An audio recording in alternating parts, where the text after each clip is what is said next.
कभी अपने भी सोचा है मूवी देखने के बाद मुझे लगा अगर मुझे भी रेडियो एक्टिव स्पाइडर काट ले तो शायद मैं भी स्पाइडरमैन बन सकता हूँ। इसलिए मैं एक पेड़ के पास गया जहाँ एक मकड़ी का जला था और मुझे लगा यहीं से मेरी सुपर पावर की कहानी शुरू होगी। मैंने सोचा अगर ये मकड़ी मुझे काट लेगी तो शायद मेरे अंदर भी स्पाइडरमैन जैसी पावर आ जाएगी। लेकिन कुछ ही मिनट बाद मेरे शरीर में अजीब रिएक्शन शुरू हो गया, दर्द और चक्कर आने लगे। मुझे लगने लगा कि मेरी तबीयत बहुत खराब हो रही है। एम्बुलेंस जल्दी भेजो। क्या हुआ इसे? इसको उठाओ। और लोगों को एम्बुलेंस बुलानी पड़ी।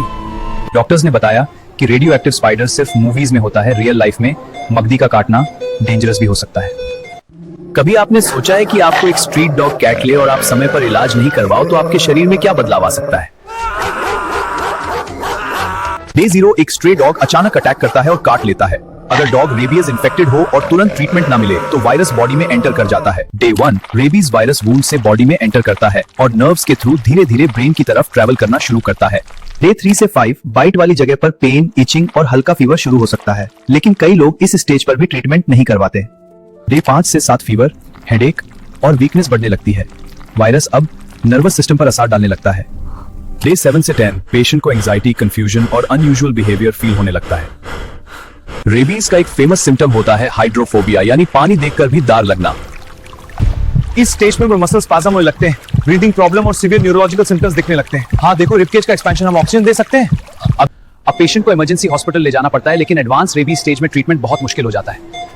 जब रेबीज ब्रेन तक पहुंच जाता है तो पेशेंट क्रिटिकल कंडीशन में चला जाता है। देखिए मॉनिटर पे हार्ट रेट बढ़ रहा है, ऑक्सीजन लेवल भी गिर रहा है, इंटुबेशन की जरूरत पड़ सकती है। टीम बुलाओ अभी। सबसे इंपॉर्टेंट बात, अगर डॉग बाइट हो जाए तो तुरंत रेबीज वैक्सीन लगवाना जरूरी है। टाइम पर ट्रीटमेंट से रेबीज कंप्लीटली प्रिवेंट हो सकता है।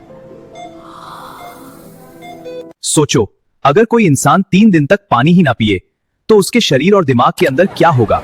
सिर्फ 6 घंटे बाद ही शरीर पानी की कमी महसूस करने लगता है, मुंह सूखने लगता है और प्यास बढ़ने लगती है। 24 घंटे बाद शरीर डिहाइड्रेशन में जाने लगता है, होंठ फटने लगते हैं, सिर दर्द शुरू हो जाता है और शरीर हर बूंद पानी बचाने की कोशिश करता है।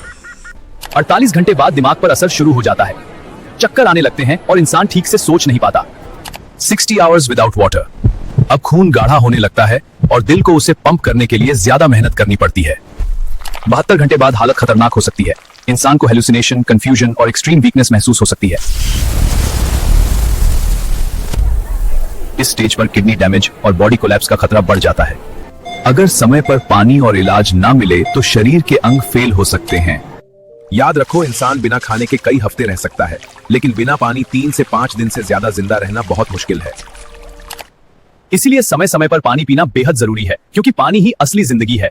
एक दिन मैं वैम्पायर मूवी देख रहा था और मुझे लगा अगर मुझे भी बर्ड्स काट ले तो शायद मैं भी वैम्पायर बन सकता हूँ। इसलिए मैं एक पुरानी गुफा में गया जहाँ बहुत सारे बैट्स रहते थे।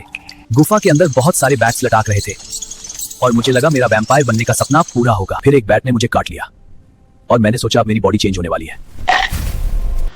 लेकिन कुछ ही मिनट बाद मेरे हाथ में तेज दर्द और चक्कर आने लगे। मुझे समझ आया कि मेरी तबीयत बहुत खराब हो रही है। वैम्पायर बनने की जगह मैं बीमार हो रहा था। लोगों ने मुझे गुफा से बाहर निकाला और तुरंत हॉस्पिटल ले गए। डॉक्टर्स ने चेक किया और बताया कि बैट बाइट से इन्फेक्शन हो सकता है। डॉक्टर ने कहा मूवीज में वैम्पायर बनते हैं, रियल लाइफ में बैट्स का बाइट डेंजरस होता है। अब मुझे समझ आया मूवीज और रियलिटी में बहुत बड़ा फर्क होता है।